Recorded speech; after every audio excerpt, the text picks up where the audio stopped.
بہت سالوں سے سب کو پتا ہے کہ اس ملک کی سب سے ڈسپلن اگر کوئی آرگنائزیشن ہے تو وہ فوج ہے، اور اس فوج سے ہمیں سب کو سیکھنے کی ضرورت ہے۔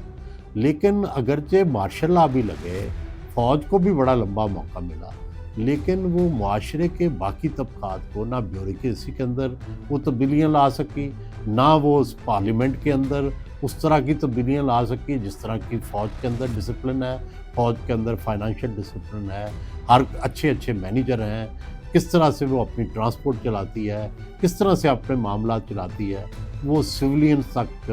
اس جو ہے وہ اس کو نہیں سیکھ سکے۔ اور اسی طرح آپ سیاسی جماعتیں ہیں کہ سیاسی جماعتوں نے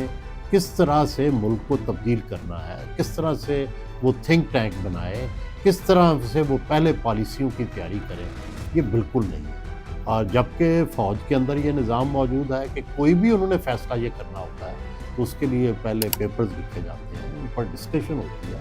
اور اس کے بعد طویل عرصے کے بعد سوچ و بچار کے بعد جو ہے وہ اس پر امپلیمنٹ کیا جاتا ہے۔ تو ظاہر ہے اگر ملک کو چلانا ہے تو جو دنیا بھر میں اب جدید نظام قائم ہے اس کے مطابق چلانا پڑے گا۔ لیکن اس وقت تازہ جو صورتحال ہے کہ اگر